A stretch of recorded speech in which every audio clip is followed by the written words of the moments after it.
साल 1997। मेरठ के पास एक छोटा सा कस्बा था, जहां की गलियां आज की तरह शोर से नहीं, लोगों की आवाजों से जिंदा लगती थी। सुबह होते ही कहीं दूध वाले की साइकिल की घंटी बजती, कहीं मंदिर की घंटियां सुनाई देती, तो कहीं दूर मस्जिद से अजान की आवाज हवा में घुल जाती। उसी कस्बे की एक पुरानी गली में था हीना की नानी का खूबसूरत घर। हीना हर 6 महीने बाद वहां आती और फिर पूरे 6 महीने वहीं रहती थी। उसके लिए वो घर सिर्फ नानी का घर नहीं था, पूरी एक अलग दुनिया था। गली में घुसते ही दोनों तरफ पुराने मकानों की कतार दिखाई देती। कहीं दीवारों पर हरी काई जमी होती, कहीं खिड़कियों से मनी प्लांट की बेलें बाहर झांकती। बच्चे कंचे खेलते रहते और औरतें दरवाजे पर बैठकर बातें करती। गली के आखिर में एक बड़ा सा हरे रंग का लकड़ी का दरवाजा था। दरवाजे पर पीतल की गोल घंटी लगी थी, जो हल्का सा छूते ही छनन की आवाज करती। हीना जैसे ही दरवाजा खटखटाती, अंदर से नानी की आवाज आती, अरे मेरी हीना आ गई। और बस अगले ही पल नानी उसे सीने से लगा लेती। उनके दुपट्टे से हमेशा रूह अफ़ज़ा, मिट्टी और इत्र की मिलीजुली खुशबू आती थी। नानी का घर बाहर से पुराना था, लेकिन अंदर से इतना खूबसूरत कि हीना हर बार उसे देखकर रुक जाती। अंदर कदम रखते ही एक बड़ा खुला आंगन था। आंगन की जमीन लाल मिट्टी और सीमेंट से बनी हुई थी, जिस पर सुबह सुबह पानी छिड़का जाता। बीचों बीच एक बड़ा नीम का पेड़ था। उस पेड़ पर रस्सियों का झूला बंधा रहता, जिस पर बैठकर हीना घंटों झूलती रहती। पेड़ के नीचे गोल चबूतरा बना था, जहां शाम को नाना अखबार पढ़ते थे। आंगन के एक कोने में मिट्टी के 3 बड़े घड़े रखे रहते। घड़ों पर लाल रंग का कपड़ा ढका होता और ऊपर पीतल का लोटा रखा रहता।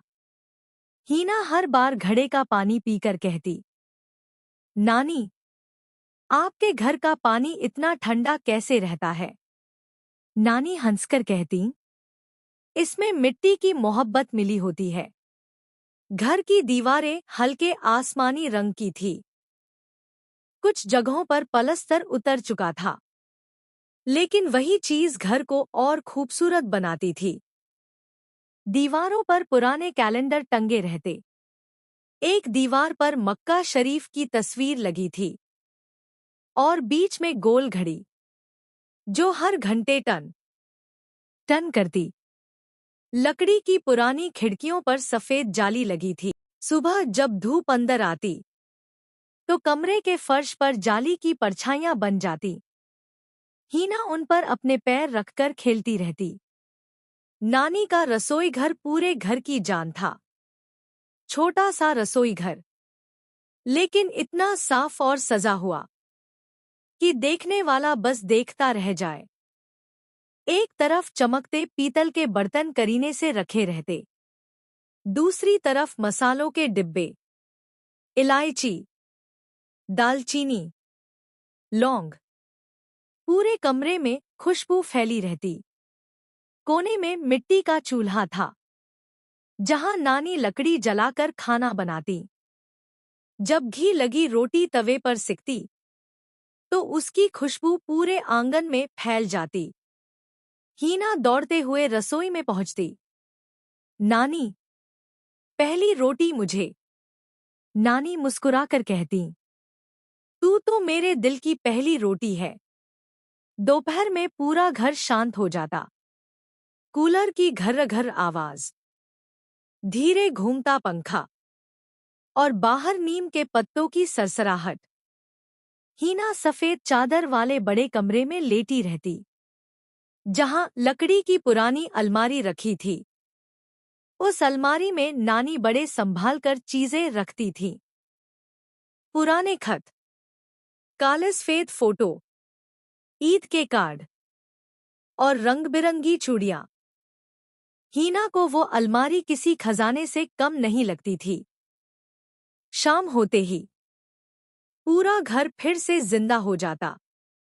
नाना रेडियो पर पुराने गाने चलाते, नानी आंगन में पानी छिड़कती, मिट्टी की खुशबू हवा में फैल जाती, पड़ोस की औरतें छतों से बातें करती, बच्चे गली में क्रिकेट खेलते और हीना झूले पर बैठकर आसमान देखती रहती।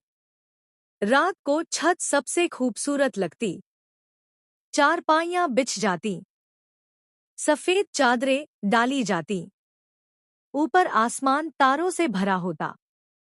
नानी हीना के बालों में तेल लगाते हुए कहानियां सुनाती। हमारे जमाने में ना फोन थे, ना टीवी इतना चलता था।